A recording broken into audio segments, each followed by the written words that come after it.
akhirnya aku melakukan semacam meditasi. Aku mempraktekkan itu setiap hari untuk dari Caca jadi Nadia pas baru datang, sama pas mau pulang aku dari Nadia jadi Caca. Dan itu aku lakuin tiap hari dengan disiplin, karena kalau enggak itu bakal ke bawah, dan apa yang karakter itu alamin, apa sifat-sifatnya bisa termanifestasi dalam diri aku sendiri. Jadi even untuk mengucapkan gue depresi, itu aja nggak boleh. Karena depresi itu kan sebuah kondisi klinis. Iya, betul. Sebuah kondisi klinis yang perlu dirawat gitu kan oleh dokter, oleh ahlinya.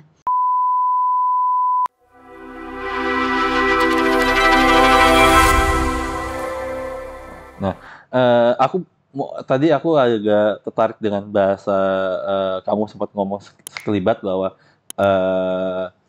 tentang namanya manusia. Nah, kita kan tahu bahwa kita dilahirkan itu sebenarnya polos, nol, ya. Yang menjadi diri kita, misalnya kayak nama kamu siapa? Marsyanda, oke ya.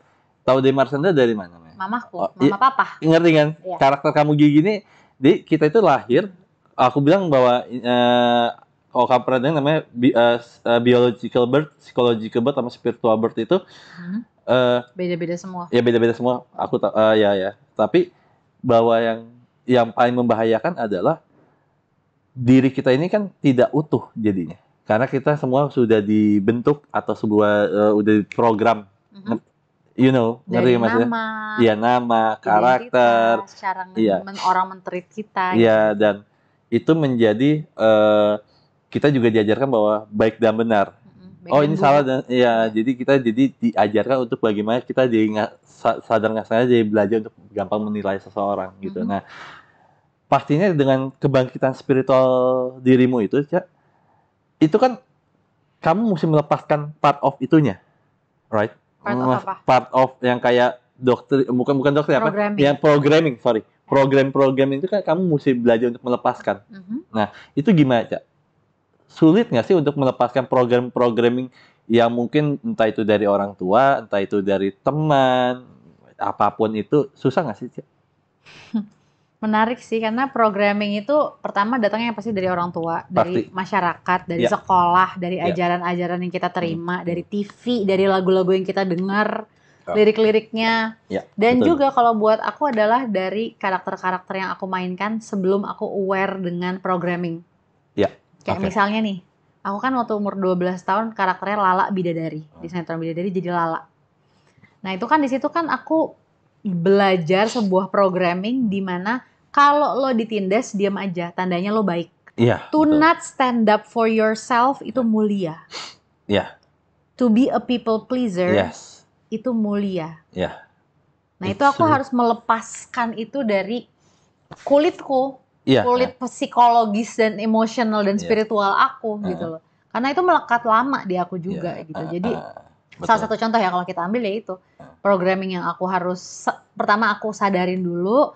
Jadi itu aku pernah punya namanya Nice Girl Syndrome. Oke, gimana tuh? Jadi kayak, iya kan pasti tahu kan, pernah dengar Nice Girl Syndrome tuh buku sebenarnya ditulis sama Beverly Angel. Nah dia itu bilang orang-orang yang punya Nice Girl Syndrome itu cenderung merupakan orang-orang yang gampang di-abuse dan akan diam aja kalau di-abuse. Gak akan fight back atau punya kemampuan untuk set boundaries atau menyelamatkan dirinya sendiri.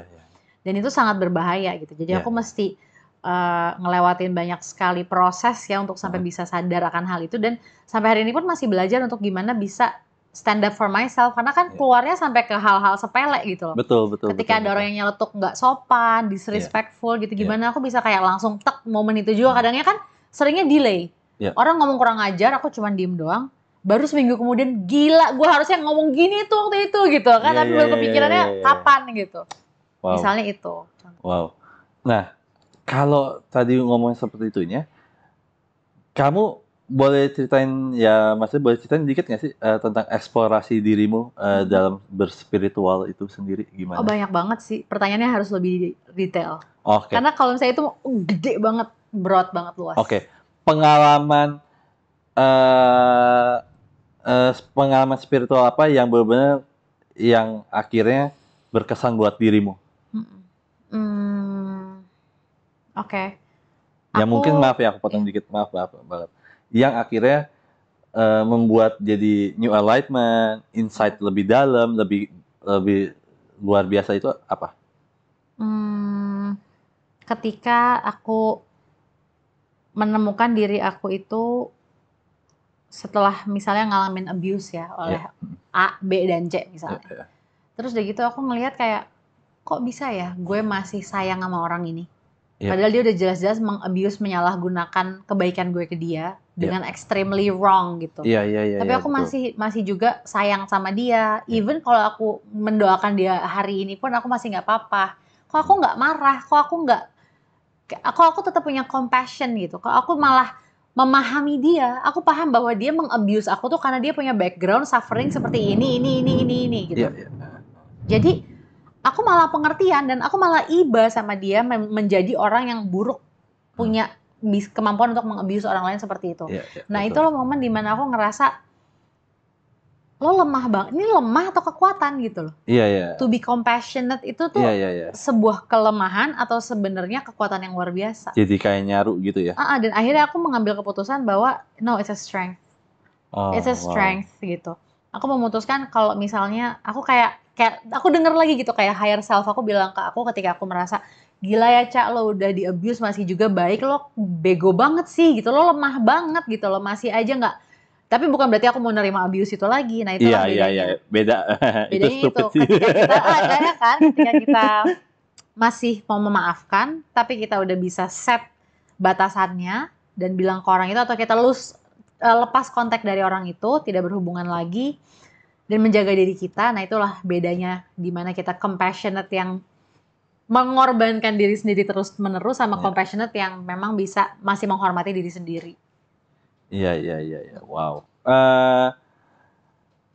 Nanti boleh dong, aku kayak Daniel kan sempat kamu nunjukin bahwa di handphone kamu itu ada sebuah quotes yang akhirnya secara musik bisa dikatakan bahwa apa ya? Aku bilang semesta yang memberikan informasi itu dan akhirnya kamu tulis, right? Nah, ini jadi sebuah pertanyaan yang menarik juga nih, karena aku juga penasaran. Tuhan sama kalau bahasa umumnya ada iblis. Tapi kalau aku bilang bukan iblis tapi ada ego, gitu ya. Nah, gimana kamu bisa membedakan mana Tuhan yang sedang memberikan pesan buat dirimu sama ego yang lagi ngasih pesan ke kamu? Aku belajar tuh ya, ketika kita sensitif, kita akan sering dapat message. Message itu entah sesuatu yang kita dengar atau kita tahu aja gitu ada di kepala kita, kayak it's an inner knowing gitu.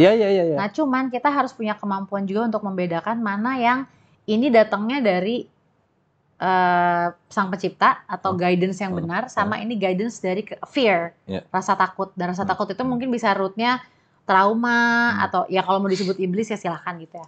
Atau apapun itulah, ego gitu. Jadi aku membedakannya ketika aku sering ngetes diriku sendiri. Oke, lo dapat inner knowing nih. Sekarang lo tes itu fear atau the truth that you have to follow gitu. Nah, aku ngetesnya ketika aku coba aku mengulangi lagi apa message yang aku dapat di kepalaku. Dan aku ngerasain aja di badanku. Kalau perutku kerasa kayak constricted, kayak lebih kenceng. Di sini bahu kayak lebih kenceng. Badan kita tuh akan ngasih message dan alarm bahwa ini kalau kerasa ada yang tense, maybe it's fear. Atau kalau semakin sering aku latihan, aku malah bisa jadi lebih peka. Aku malah tahu, oh ini fear, tapi ini fear bukan punya gue. Ini fear nyokap gue. Yang gue serap dan jadi nilai dalam hidup gue. Keren banget. Gitu. Ini fear masyarakat di negara gue tinggal. It's not my original fear. Tapi gue memutuskan untuk mengikuti nilai-nilai tersebut misalnya selama beberapa tahun ini gitu. Wow. Tentunya sempat aku juga mendengar dirimu belajar namanya mindfulness. Itu membantu banyak hal nggak sih dalam dirimu? Banget sih. Boleh cerita sedikit nggak sih awalnya belajar mindfulness di mana dan apa sih yang kamu dapat dari mindful? Aku tuh pertama kali belajar itu zamannya tahun 2012 kalau nggak salah ya. 2012 tuh aku belajar LPIP. LPIP tuh yang gurunya namanya Bill Harris. Oke. Dan dia LPIP itu Pernah denger singkatan sih. Life Principles Integration Process. Nah itu kita belajar semuanya mindfulness, ilmu cara kita belajar tuh seperti apa, cara kita menyerap sesuatu tuh seperti apa, trauma, programming, semuanya ada di situ. Ada modul-modulnya banyak, aku kayak dengerin setiap hari 1 jam sehari gitu, selama berhari-hari. Sampai modulnya selesai dan aku bikin catatan, aku kerjain exercise-nya. Setelah itu aku ngambil diploma hipnoterapi ketika lagi hamil anakku. Oke. Aku ngambil itu selama 6 minggu, 5 atau 6 minggu kalau nggak salah. Terus selesai, cuman aku ambil lebih buat pribadi ya. Jadi walaupun ada, hipnosis, ada hipnoterapi, ada NLP, ada ego state therapy, macam-macam. Jadi aku belajar banyak banget sih soal mindfulness dan itu sangat membantu karena kita itu kan hidup di masyarakat yang semua dari kita tuh sebenarnya di state fight or flight atau survival mode selalu gitu kan. Karena kita apalagi di kota Jakarta gitu, di kota-kota besar yang kita semuanya ini dalam ruangan, nggak kena alam, nggak ada koneksi sama alam dan kayak ngelihat luar tuh nggak ada pohon, ngelihat langit, ngelihat pantai itu nggak ada gitu. Jadi lebih rentan dengan stres. Dan semua orang selama dia hidup pasti ngalamin stres, kecuali udah mati baru stresnya udah nggak ada pasti kan. Gitu kan? Jadi ada mau mati nggak sih nih? Editor mau mati tuh dia. Untuk belajar mindfulness jadi penting banget ya karena jadi aware sama apa yang kita rasakan sekarang, terus apa yang harus kita lakukan supaya kita bisa merasa lebih baik, kita bisa healing in the moment gitu. Dan healing itu bukan kayak garis finish dari suatu yang rasanya sakit. Healing itu adalah untuk memperbaiki atau membuat sesuatu yang kurang baik jadi ada improvement lebih baik. Oke, wow. Gitu loh. Jadi kayak kadang-kadang orang mikir kayak lo udah healing terus kok nggak berhenti sih?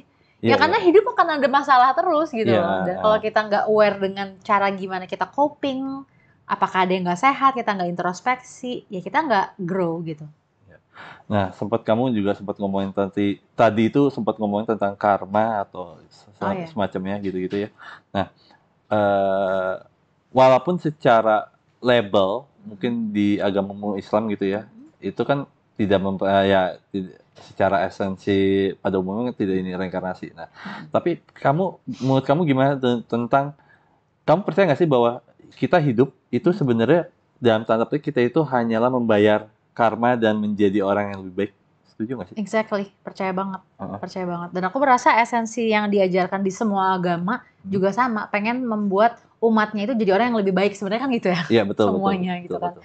Jadi dan karma itu kalau ditanya artinya tuh apa sih karma? Kan kita mikir karma kan kayak lo berbuat baik dapat kebaikan, lo berbuat buruk dapat keburukan, itu karma lo. Enggak. Betul. Karma itu adalah pembelajaran.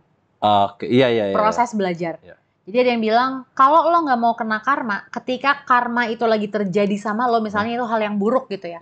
Terus kita lagi ngalamin itu, supaya karma itu berhenti dan nggak terulang lagi, kita harus surrender. Surrender, berserah, bukan pasrah ya. Pasrah tuh kayak udah bodo amat, apapun yang terjadi bodo amat gitu. Kayak itu pasrah. Kalau berserah tuh kayak, saya percaya sama jalan yang Tuhan atur buat saya sekarang. Kalau saya lagi suffering, I will go through it dan aku akan melewati ini, aku percaya gitu.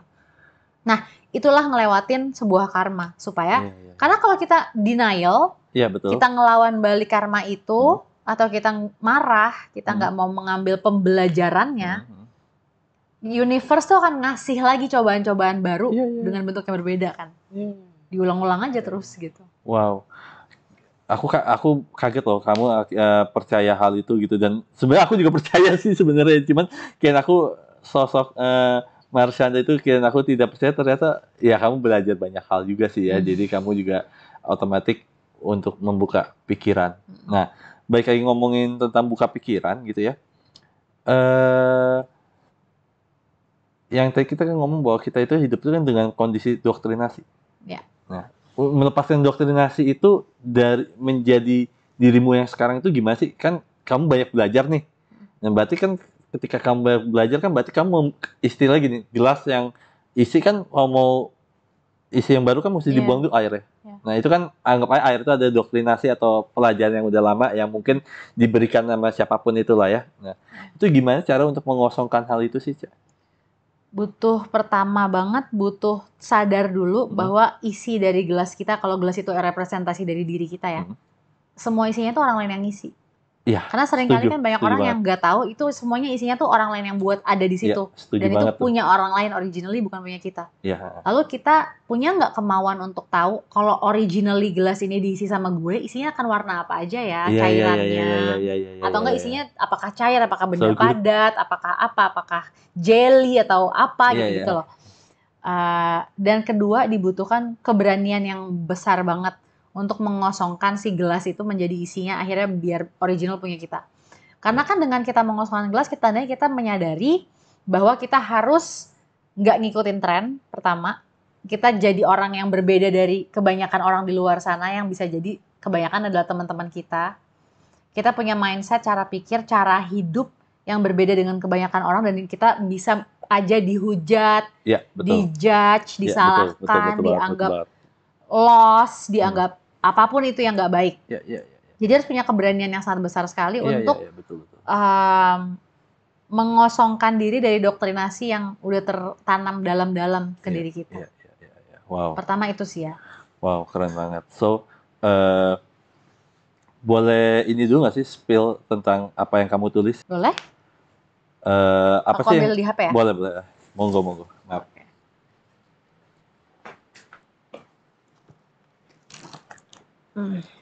Bahasa Inggris aman? Aman. Tapi tergantung kamu lagi pengen nyusahin editor atau mau nyusahin editor nggak apa-apa. Tapi kalau nggak nyusahin nggak apa-apa, itu oke. Ya aku tulis bahasa Inggris soalnya lebih kena. Iya betul, karena vocabulary-nya akan lebih kaya, right? Bahasanya tuh lebih enak disebutin dengan bahasa Inggris. Yang aku tulis nih ya, ini yang paling terbaru nih. Boleh mau aku bacain? Monggo. Oke. Jadi ini judulnya, ini aku tulis 11 Desember 2023. Oke. Judulnya Marshanda 2.0. Wow. Gimana tuh? Isinya adalah, ini kayak mantra, kayak sebuah creed, atau ya ucapan lah ya, doa yang aku sebut tiap hari. Apa bahasa Inggrisnya? I detach, I accept, I let go, I let be. I detach, I accept, I let go, I let be. I owe them nothing. They owe me no thing. I am back in my body. I am whole, owning my sovereignty. I am back in my body. I am the whole of me, owning every part of me. I detach, I let go, I let be, I accept. In my power, I remember, surrendering is the path to flowering, blossoming, ascending. Through acceptance of what is, I say yes to life again. I know my mission again. I heal within, I heal for me. The rest is out of me, though the rest is interconnected with me. I detach, I accept, I let go, I let be. I remember, I said to the Creator, I am not going to planet Earth to heal others except after I have healed myself. No force, no more. I trust in divine timing for the sacred everything. The universe is where I fall back and where I am safe, finding myself in my power, in my aloneness, in my silence. My heart is loud, trusting my inner knowing.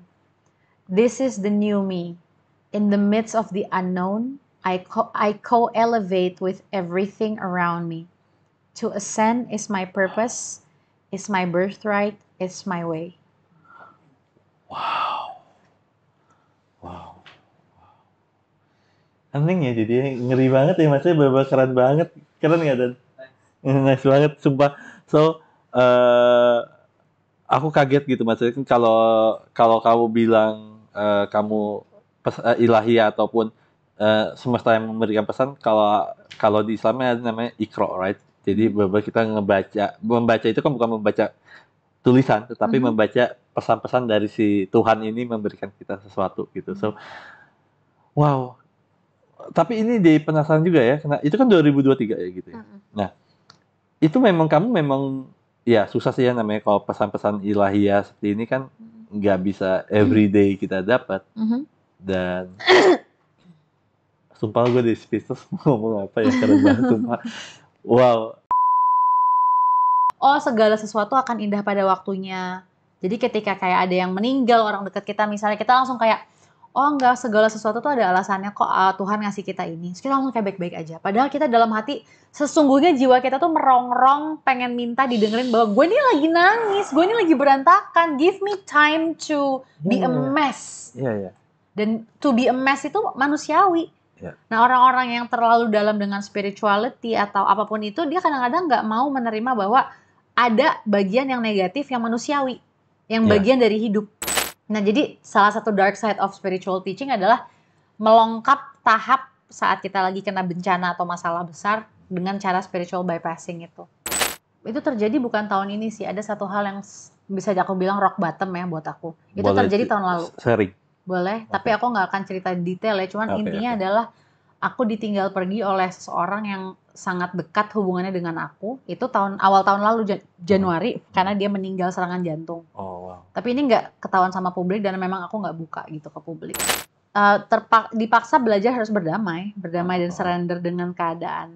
Gitu, bahwa nggak ada yang selamanya, segala sesuatu itu temporary, dan aku belajar untuk semakin yakin bahwa salah satu mission dalam hidup aku adalah to let go. Bahwa nggak ada yang milik aku, nggak ada, mau itu anak, mau itu apapun gitu ya. Kita pasti suatu saat akan lepas dari semua itu. Jadi ketidakmelekatan, detachment. Makanya tadi aku nulis I detach, I let go, I let be accept.